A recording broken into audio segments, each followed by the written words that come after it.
Well, welcome back, everyone. It is the official start of Reddit League Season 3. I am Zotomo, and I'm joined as always by my co-host, Calamity. How are you? Hello, I'm doing good.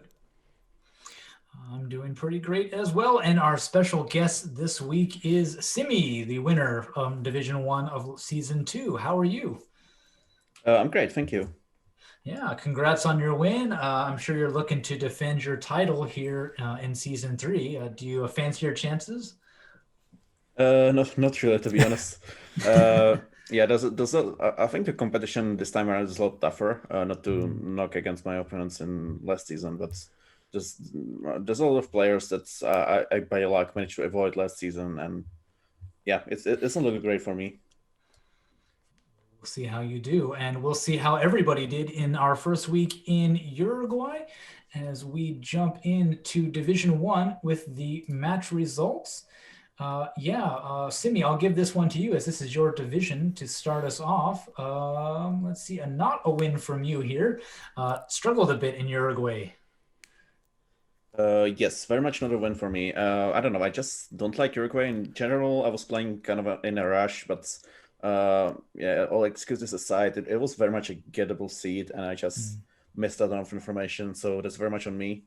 There are some actually surprising results. Yeah, the newcomers like Boxa and Orpheus have scored really well. Even though it's not that much of a surprise because I've seen them play before and they played very well. Unfortunately, Raidman who had the best result of the division, got unlucky again, and didn't get as much of a victory as he might have hoped for. I think it happened last season that me and Raidman had the top two scores in the first game, but we drew because we were like 10 points against each other. So it's kind of a recurring curse for him. It seems like. Yeah, Clement, anything from you here on these Division 1 results? Yeah, I mean Raidman did at least get his win. Not maybe, yeah, you're right. Less of a score difference than he might have hoped for, but 3 points is 3 points. Score difference probably not going to come into play that much with an 11-week season, and he's probably going to be looking to finish first or second either way. So as long as he finishes in the top four, who cares? If his score difference is 20,000 or 60,000, it's not going to matter. That might be more of an issue down in the divisions where you don't end with a playoff. But yeah, I'd say actually mostly wins for my personal favorites here. I mean, some matches were difficult to call to begin with, like Radu against Raidman, or what were some others that were difficult to call? Things like Equinox against Giovanni or Schludi versus Magyaron, those could have gone either way, really. Yeah, Simi obviously not the best day in Uruguay, especially as you said. I think personally it was the easiest seed out of the five. Obviously in Division 1 you've only got 3 minutes, so probably if some of the other like if we had more time, we might have even seen a 25k here, especially with how close Raidman and Mr. Blue got. But yeah, apart from that, I think the newcomers did very well, but I think that it was kind of expected. If you've got a preseason with like 40 new people coming in, the top three of that preseason are always going to be good players. And yeah, I think that's pretty much it. Yeah, I'm very I'm pleased, and shows should the organizers here these newcomers into Division 1 definitely living up to expectations. They didn't fall off, at least not in the first week.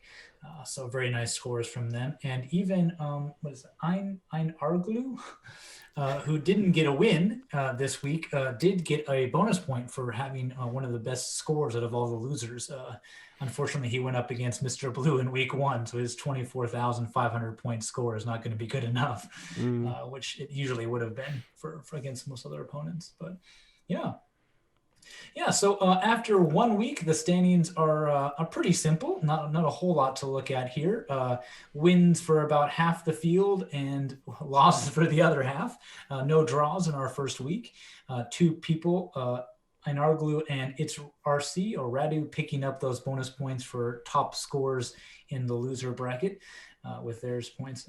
But yeah, yeah, maybe the most interesting thing, Real Bosca sitting at the top of the table just on score difference, of course, after the first week. So expect a lot of this to change, though, as we go through. But yeah, anything just to start us off, Simi, for Division 1? Yeah, I definitely expect to see some movement in the table as we get to the worldwide maps. Well, personally, I definitely hope to do a lot better. This was definitely like the toughest matchup for me, except for Cambodia. So yeah, hoping for some movement there.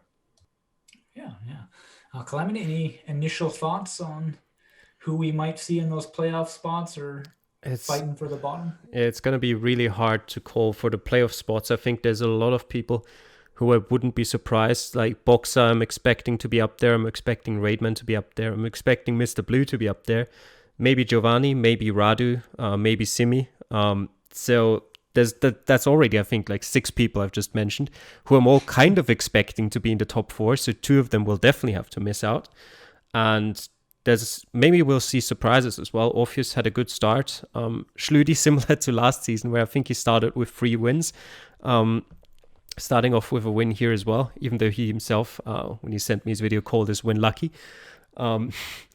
But yeah, we'll see. It's probably going to be a very tough season, in my opinion, for Kevin Krona down there at the bottom in week 1. And I think last season he had a bit of luck to manage to stay up. And this season, as Simi also mentioned before, the competition didn't get any easier. So he might struggle down there. Okay, well, let's take a look at who these players will be facing off against in week 2.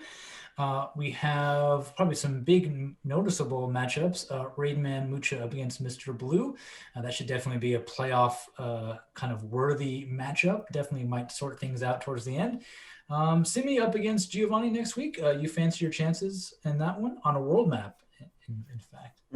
Yeah, it's definitely going to be interesting. I definitely am way more confident in a world map than Uruguay, and I've played from the game we've had on Dams World before. I don't remember what league that was, but it was quite it was quite forgiving. But definitely it depends on the seed. On the other hand, Giovanni is definitely one of the best moving players out there. So it's tough to say. I would say I would give myself a bit lesser chances of winning, but I could see it go either way. Clement, anything from you here on these round 2 matchups? Yeah, funnily enough, Simi versus Giovanni is the only match out of those matchups that has happened before. It was on an Urban World in Season 1, and that ended in a draw. I think I might, one of you might have gotten a perfect score, and the other one just slightly below that. I'm not sure if I'm misremembering, though. Apart from that, a lot of the other matches could really go either way. Kind of expecting Radu to win against Kevin Krona, and I am expecting Boxer to win against Equinox, maybe. But apart from that, Mr. Blue, Raidman, as you've said before, that could be a possible final later on. So it'll be interesting to get sort of a first look on how that could end. Schludi Orpheus, I think, is a pretty close game, same as Magyar and Enaglu. Yeah, some very exciting matches there. Yeah, it's worth noting, too, that the newcomers still have not faced each other. They're up against seasoned opponents in the first 2 weeks. So it's a really good test of their level and right off the bat, so to speak. So we'll definitely get to look at them a bit more before they face each other. Anything for that. Okay, well then with that, let us jump into League Division 2. I'll get it right eventually. Division 2 with those results. Calamity, I'll give you first shot at this. Yeah, was obviously a very, very disappointing week for me. If for the people who've seen what I did, it was basically a very stupid mistake in round 1 that pretty much cost me any chances I had of winning. If I had just, played that round calmly, normally, I would have definitely won the game. If I had, played it good, I would have probably had the best score in the division. So to go home with 0 points in that is a bit disappointing, especially because I think I definitely had the best score in the Division 4 seed, and I also had I think the fourth best score or something in Division 5. So I definitely had a good feeling about Uruguay in general. I was relatively confident. So yeah, very disappointing for that. Great start to his Reddit League career from the only newcomer in this division with the Real Clyde, getting I think the second best score of everyone here. And apart from that, Radox not off to a good start again. He'll have to really not necessarily improve. He's been playing for a very long time. I'm not hoping for any big improvements there anymore, but he'll have to perform well to get another chance at staying in Division 2. I think if he has some bad matches in matches that he should or could win, then he's really going to struggle for points. But I think generally the schedule itself is good for him this season. So yeah, he might be safe yet again. Apart from that, yeah, Tall Impala, as we kind of expected at the start of the season, is probably going to be the favorite going into the season after failing in the promotion playoff twice, I think. I'm not 100% sure about season 1 anymore, but I think so.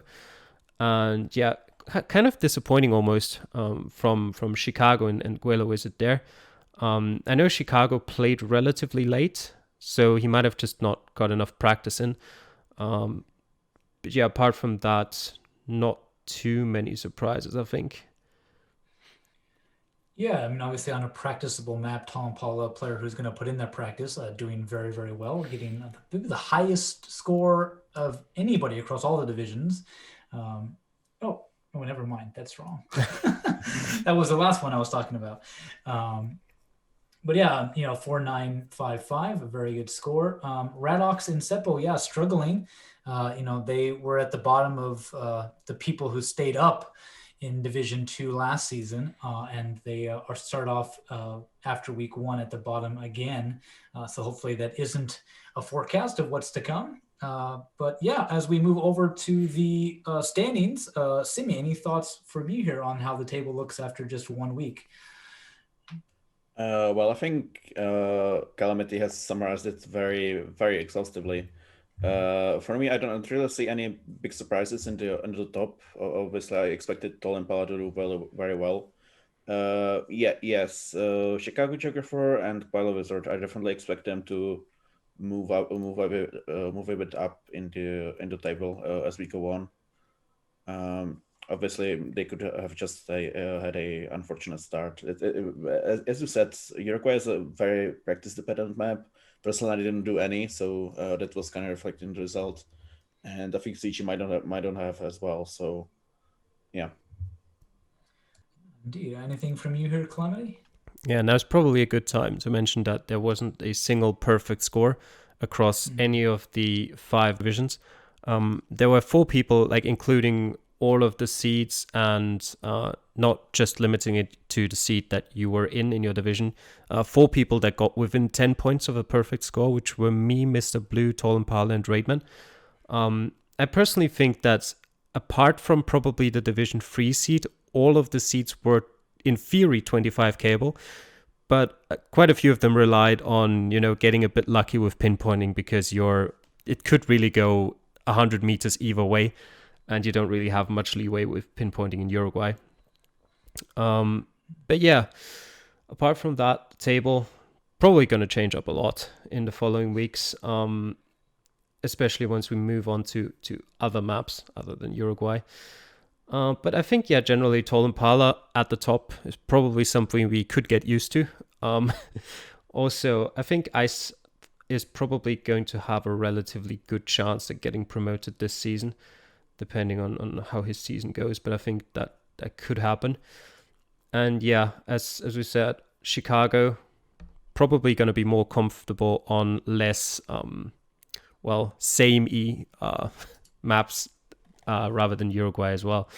So I think realistically, those 3 are the people that I see towards the top, and then one surprise in quotation marks to fill out that last spot in the top 4. Maybe Tescotac, maybe the Real Clyde. We don't know yet how he's gonna perform. But yeah, we'll see. Very nice. Okay, well then let's look at the matchups for round 2 for Division 2. Doesn't get easier for Radox or Seppo against you, Calamity, and Radox up against Glailo Wizard.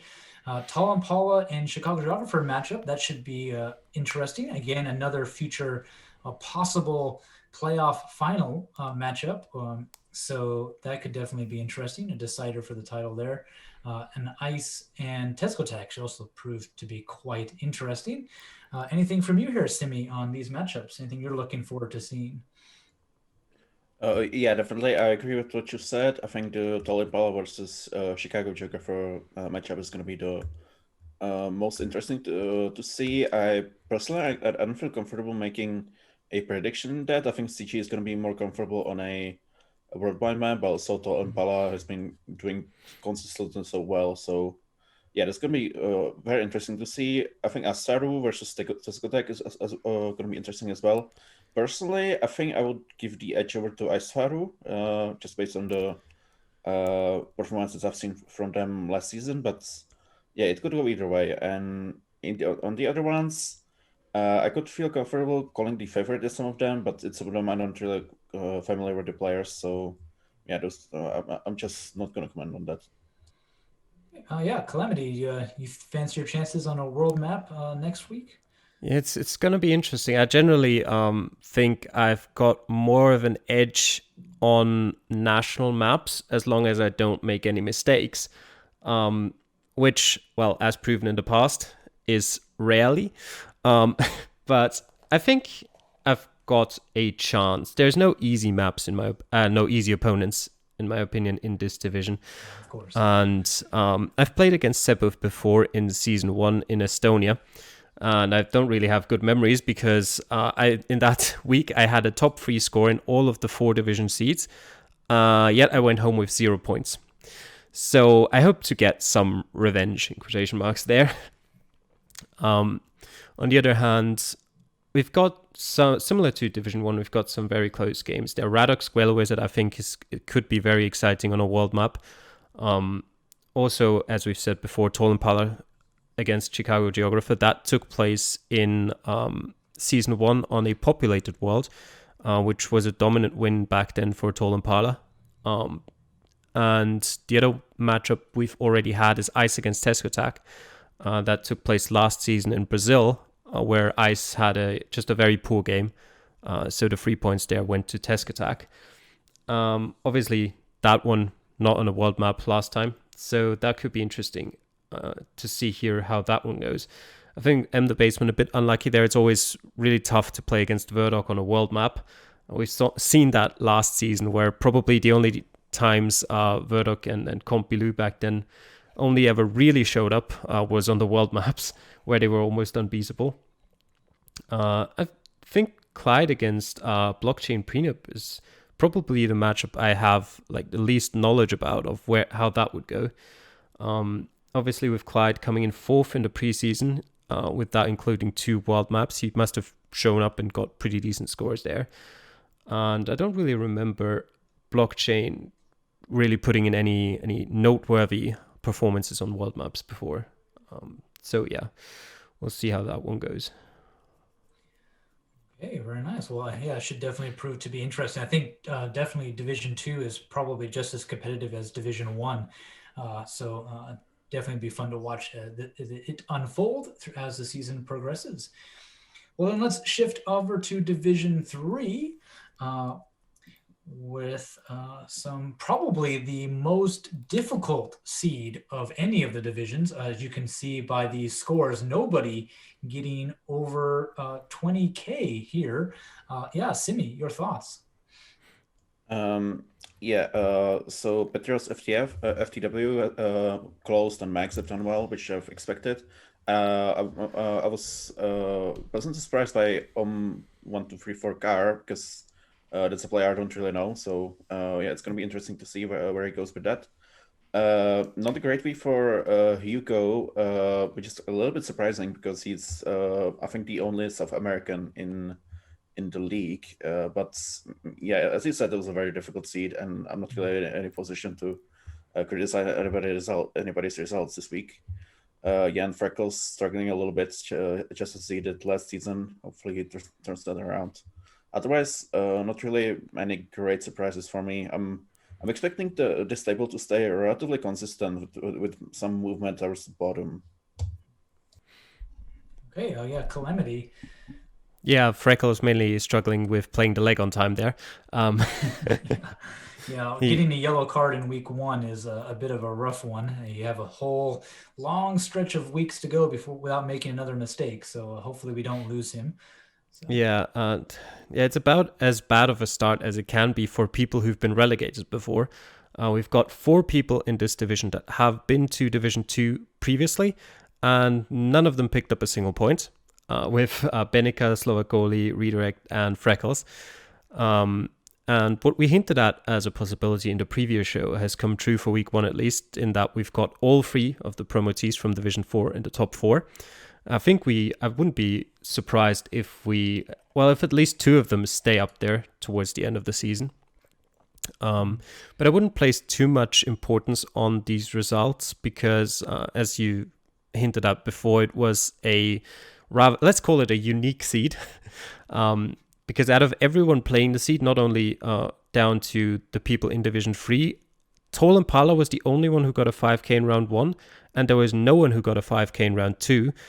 And rounds 3 to 4 are all very easy, which led to, the results all being very close together between just above 15k, which around that most people got in rounds 3 to 5. And then, the couple of points that trickled in through rounds 1 and 2 for each of them. As a comparison for how easy the last 3 rounds were, I lost 3 points in those last 3 rounds, and it took me a combined 4 minutes 30 for all 3 rounds. And when you've got a seed like that, it's just, going the right way in one of the rounds can easily decide whether you're going to win or lose a match. So it's not all that representative, in my opinion.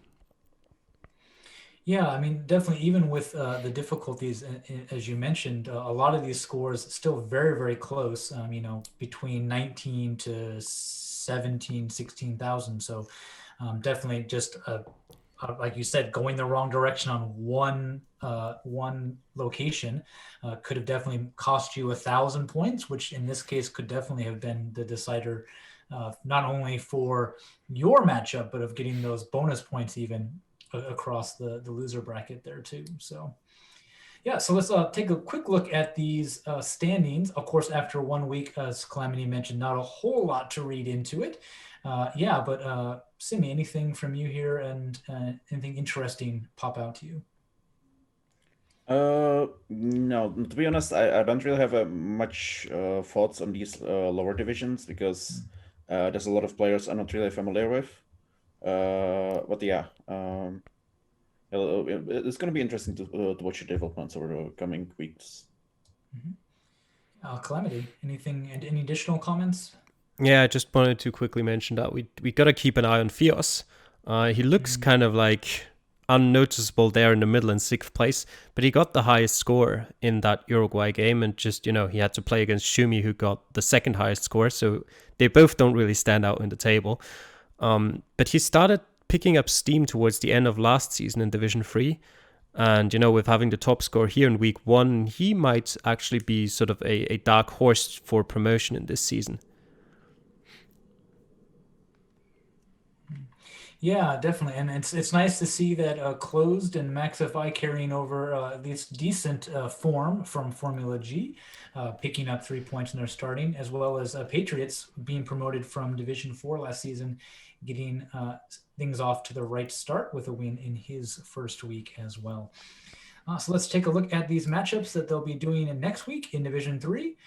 Probably, again, doesn't get much easier for Closed, Max, or Patriots, facing off against some seasoned players in these divisions. Probably the most uncallable, I think, might be Benica and Hugo. Do you agree with that, Calamity, or what do you think? Yeah, I think Benica Hugo could be very exciting. The other one I noted down as a possibly very exciting matchup is Max versus Freckles. Because Max has, had really good scores most of the time. and Freckles is a very good world map player. So this is one that I find very difficult to call. It could potentially go either way, but is most likely going to be a very high scoring game. On the other hand, yeah, Patriots against Redirect could also be very interesting. Two Americans there on a world map who've both had, I mean, Redirect obviously with a lot of experience by now in Reddit League with one season in Division 2 and now his second one in Division 3. He never really got to show much of his skill in last season, just avoiding relegation by like 1 point. So he'll try to not be in that situation again this season. Probably Slovak goalie is gonna be in for a rough season again after he only picked up 4 points last season in Division 2. He didn't get off to a good start here. It's now been 7 games since the last time he's picked up any points at all, and Ferret isn't an easy opponent either. So he'll need to pick up points soon, or otherwise I fear that not only his situation in the table won't be looking good, but it can't be very motivating to just go in, week out, just don't pick up any points. And yeah, that might hamper his motivation to practice and do stuff like that as well. Okay, yeah, anything from you here, Simi? Yeah, another matchup that I didn't notice any of you guys looking about was versus Fios, which is I think going to be interesting based on its result this week. And as you said, Fios has been moving up recently, so I feel like that could be an exciting one as well. Yeah, definitely. Gave a chance to prove himself against one of the better players in at least the first week, and a pretty regular player in Division 3 as well. So, yeah, okay, so let's move on to Division 4. Now, remember that in Division 4 and 5, the bottom 2 divisions, we are broken up into 2 groups, A and B. So we'll try to move through them a little bit faster so we get a chance to look at both of them. Yeah, 4A. Nothing too surprising. Mabos is starting off on a yellow card. He played just, I think, only a few hours after the deadline, but he did miss it. So again, another player starting off on a yellow card in week 1. Not the best of starts. Yeah, anything from you here, Calamity, on these results? Yeah. First of all, I'm going to explain the promotion, how the promotion and relegation is going to work this season, because we didn't fully know yet how it works in the previous show. Okay. So basically, the promotion is going to work similar to last season in that the first place in each of the divisions, 4A and 4B, gets promoted automatically. And then, unlike last season, where it was 2nd to 5th in each of the divisions going into a playoff, this season it's only going to be 2nd and 3rd who go into the promotion playoff. And then it's just the same where they play on each of the map that the other divisions are playing at that time. So in this season, it's going to be, I think it's Bolivia and Kenya. Bolivia in the semifinal and Kenya in the final, which is going to be fun. And oh yeah, they decide who gets to be promoted as the 3rd player, and it works pretty much the same way down in the relegation playoff. But in that case, in the playoffs, the person with the lowest score advances to the final, and then the person with the lowest score in the final gets relegated. So that's an interesting way of doing it there. But yeah, Division 4A had the closest game overall that still resulted in a win, with MD Spaceman securing himself 3 points against H-Town by just 109 points. Thankfully for H-Town, he was still in the top 50%, so he got a bonus point for that at least. And it also showed us some of the closest action overall, with only 153 points separating Hedigme in second with the 2nd highest score, and Pound Noob with the 6th highest score. So, also it had the arguably easiest seed after Division 1. I was about to say. Yeah, so we had a lot of pretty high scores there. And it also got us the interesting situation that we've had a couple of times previously, I think in Division 4 as well, last season, where the 2nd lowest score in the division still picks up a win, with Barry Fishy Bear just edging out Nitnarok in 9th to 10th place, basically.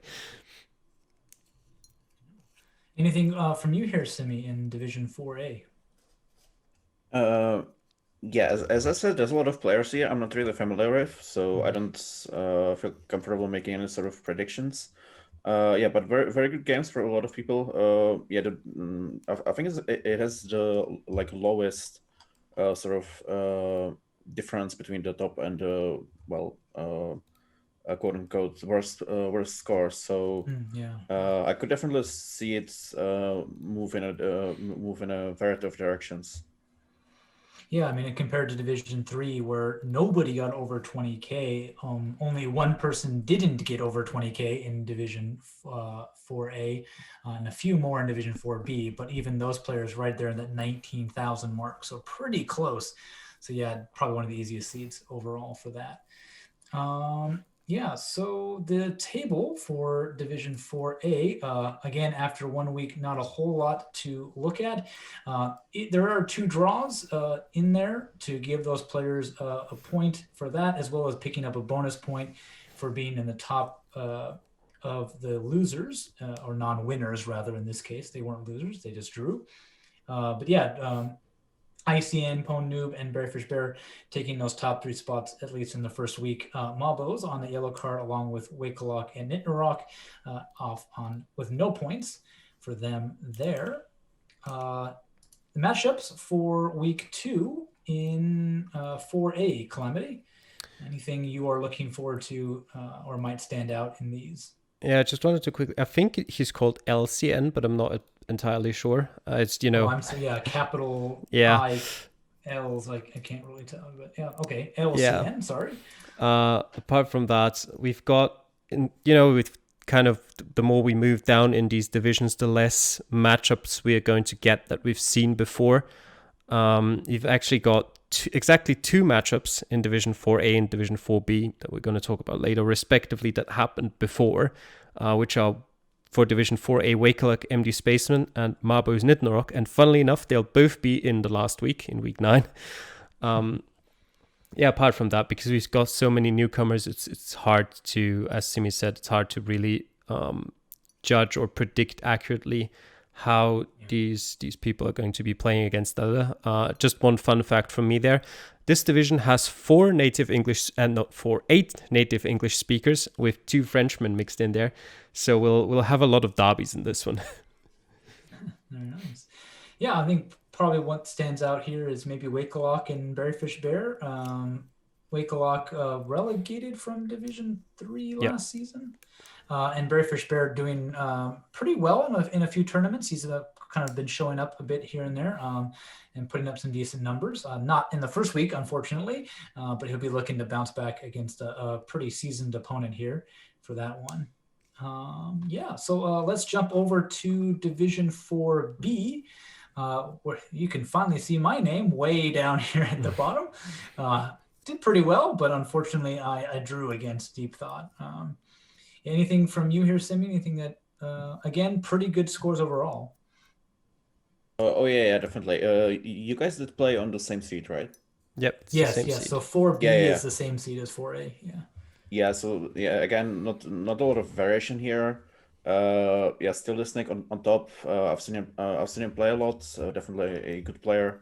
Default as well, getting a little bit unlucky with the draw, but great score as well.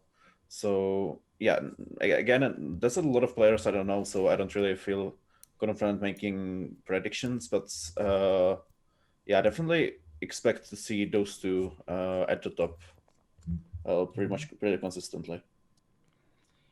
Yeah, it's worth noting that the spread in points is larger than Division 4A. So the high scores were further apart from the lowest scores than in Division 4A. This is just a bit of a fun fact there. Calamity, anything from you here?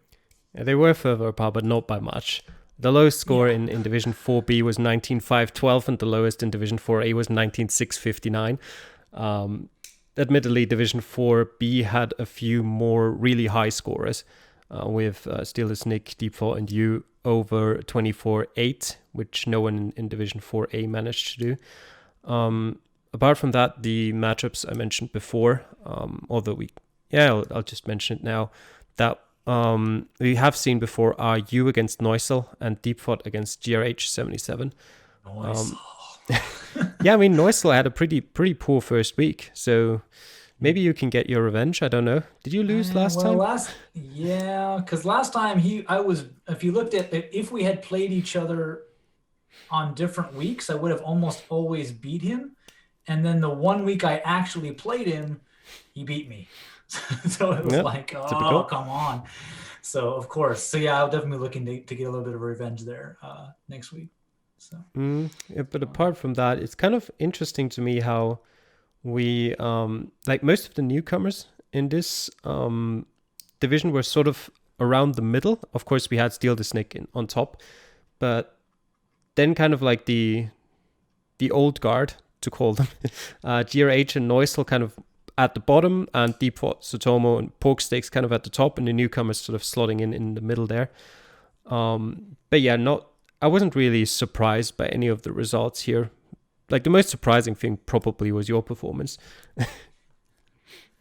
yeah, well, I have to say, like Uruguay is definitely a practicable map. I put in some practice, and if you watch my video, two of the locations are locations I had actually seen before. That helps. Yeah, one wasn't the exact same location, but it was like maybe 500 meters up the road from a location I had before. So after I traveled a bit, I'm like, wait a minute, this town looks really familiar.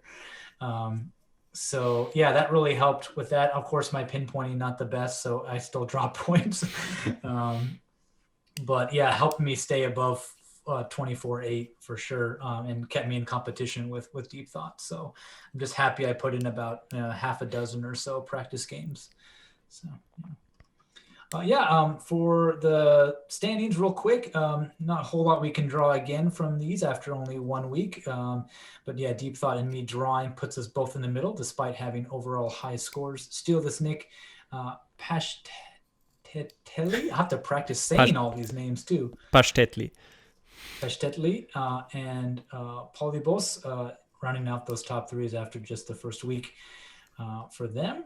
The matchups for round two. Again, a lot of newcomers in this one, so obviously not too many matches we're very well aware of. But again, things like Steal This Nick, Deep Thought, and Neusel looking pretty good. Probably Neusel and GRH77 are ones I'm looking forward to here. Two people who have been around for a bit to show off their Division 4 pedigree, so to speak. So. Anything from you here, Calamity? Or? Yeah, something I just quickly wanted to mention about the table from before is because just, an interesting numerical thing here. It's actually like almost a carbon copy of the Division 4A table. We've got one draw with both people picking up bonus points and getting very good scores. We've got two very close victories and two very dominant victories in there. One of the dominant victories in 4A was due to a yellow card, obviously. But looking at and comparing these two tables, I thought that was quite interesting to look at. And yeah, as you talked about the matchups for next week, Neusel against GRH77 was also the one I noted down for myself, because they were in different divisions in 4A and 4B respectively last season, so they didn't play against each other necessarily, but they did play the same seeds. And if you sort of take a look at those and, add the points up, then Neusel comes out on top just slightly. But in the end, they were both eliminated in the quarterfinals of the promotion playoff. But that might be a very closely matched game to look forward to. Apart from that, Deep Thought versus Polybos might be pretty interesting because both of them performed very well in Uruguay. And that might be a close game as well. Yeah, Simi, any thoughts, or just gonna move us right along to Division 5, or? Not a lot. I definitely want to elevate the Default versus Polybos matchup as well. I think I've seen Default do very well on World Class before, but I haven't really seen Polybos around, so it's definitely going to be interesting. Might get us off guard. Yeah, and actually, I just thought of it, like with Calamity mentioning that change to the playoffs, it's going to be really hard for, I think, and for me at least, to get out of Division 4 with how slim the slots are, especially with like Steal This Nick and Deep Thought probably going to be the ones battling for first and second here, and then there's a couple of us maybe fighting for that third spot. So yeah, it'd be very competitive if anybody wants to get promoted into Division 3. So yeah, well then let's just jump to Division 5. Again, there's two groups. Division 5A, we'll start with them. Yeah, pretty good showings. A couple people from Division 4 were forced down, and their performances a bit mixed here. Yeah, Calamity, anything from you? Yeah, we're getting into the territory now where we've got almost only newcomers. And for the two returnees this season, the season couldn't have started more differently. We've got that one weird girl smiling from the top of the table, getting her first win of the season, and continuing that upward trend that she had at the end of last season, where she picked up all of her 6 points in the last 3 weeks. While NNZ, on the other hand, lost his matchup, and I've got a worrying fact for him, because even in all his 3 wins last season, he was in the bottom 3 of Division 4A in every single one of the 7 weeks played. So that's not looking particularly good for him. Probably not going to be looking for promotion here this season.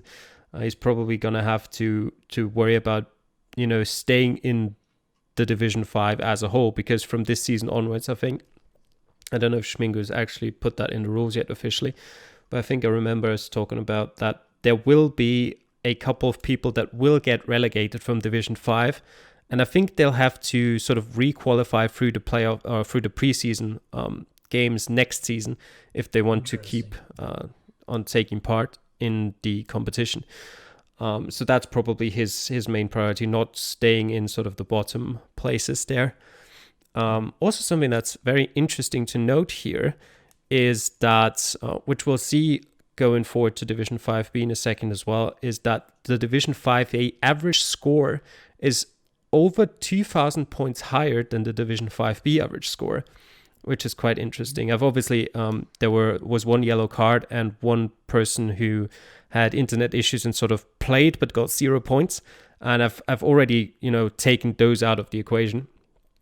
So it looks like generally Division 5A is much stronger than Division 5B, which is going to be interesting and might be sort of an indication on what we're going to see in the promotion playoffs, where potentially we're going to see just Division 5A steamroll it. Yeah, getting 2 of those 3 promotion slots. So Division 5B will definitely looking to be that top dog to get that automatic spot for that one. Simi, any comments from you here? Again, we're getting into the territory where it's a lot of new names and faces, so we're not really sure what to say, but... Yeah, I don't really have anything to add that Calamity hasn't already mentioned. It's very difficult for me to talk about this division because there's only a couple of names here I recognize, so yeah. Okay, well, let's take just a brief look at Division 5A's table. As Calamity mentioned, that one real girl does top out with the highest score differential after just 1 week. Diffs, who was in Formula G playing as a reserve driver, does pick up a first win from him. Yeah, and also unfortunate for Anna and Z, not able to pick up any points in the first week, sitting down there in 9th place. Newcomers, of course, spread out quite a bit, and we'll see if any of those change. Hopefully, there's quite a bit of movement here throughout the weeks. But any fun stats here, Calamity, from you before I move us to 5B? I think I've already mentioned my fun stat in the average score differential.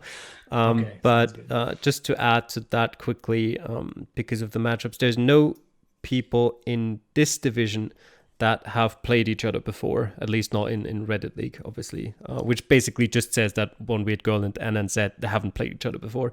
But yeah, nothing else there for me to add. Okay, well, then let's move over to Division 5B. 2 zeros, one a yellow card, as Calamity mentioned, the other just kind of having to take a 0 due to issues from them. From here, the only thing worth maybe pointing out is, Papagato and Steven 1986 were the 2 sent down from Division 4 with the creation of Division 5, and both struggled. Papagato not even playing. and Steven not even breaking 15K here, Calamity. Yeah, these two have played each other before. I've sort of forgotten to note down how that match went, but I think it was a win for Steven. I'm not entirely sure though, but the thing is they would play each other, I think, in week 6 or something this season. And I don't know if Papagato will get that far with the yellow card in in week 1.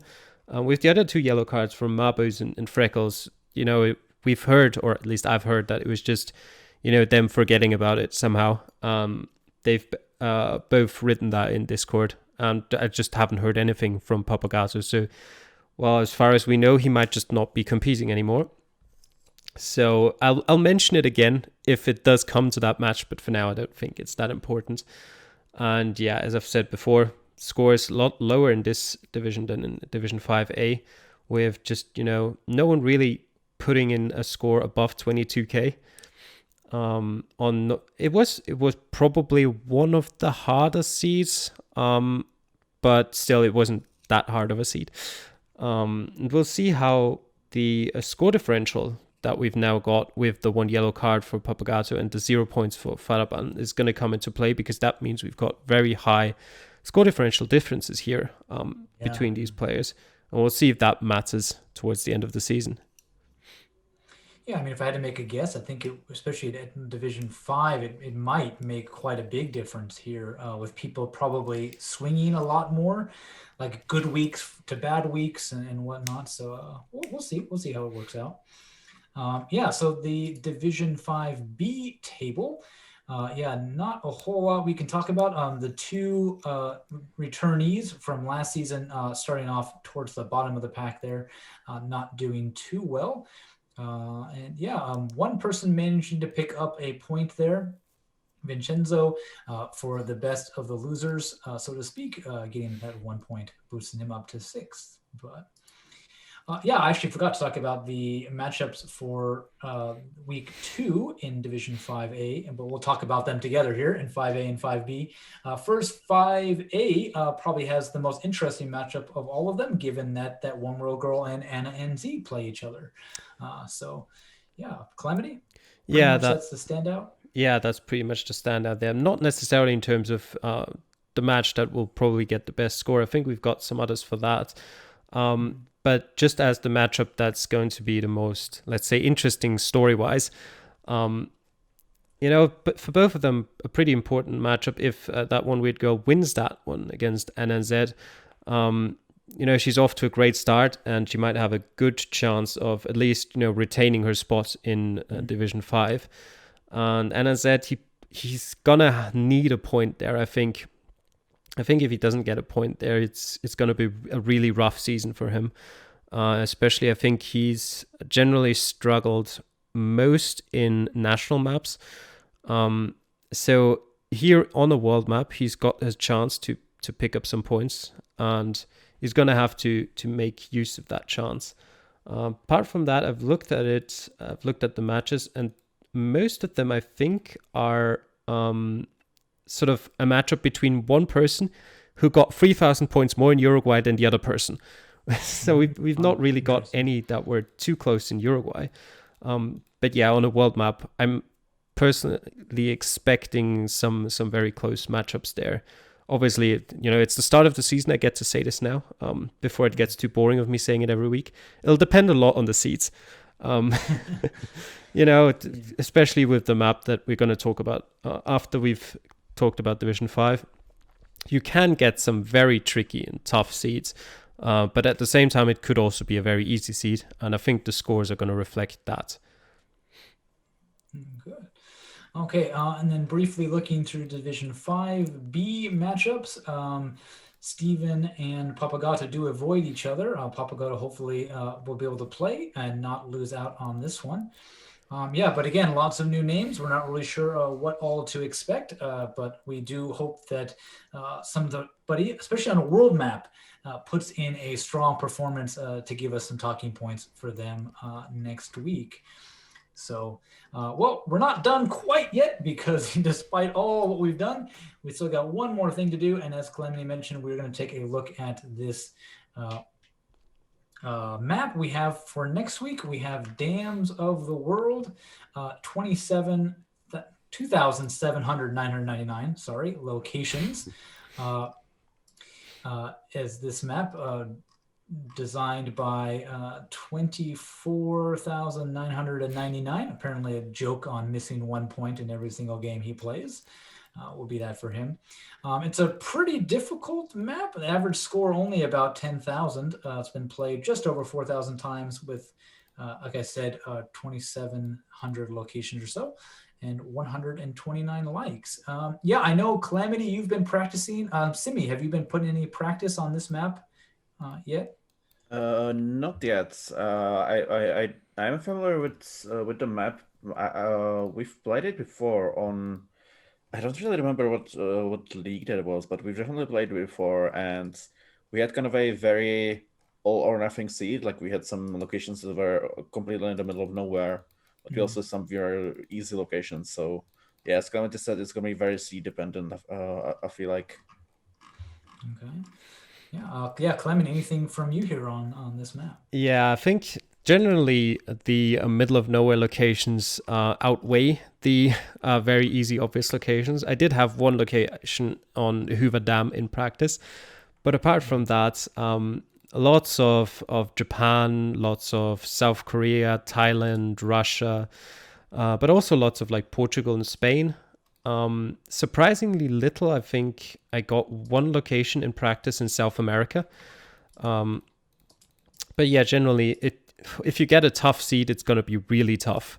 And probably getting a very easy seed is a rarity. I'd not be surprised if we see a perfect score this week, but I also wouldn't be surprised if we don't, which is a rarity on a world map. I think usually you'd kind of expect world maps to provide perfect scores.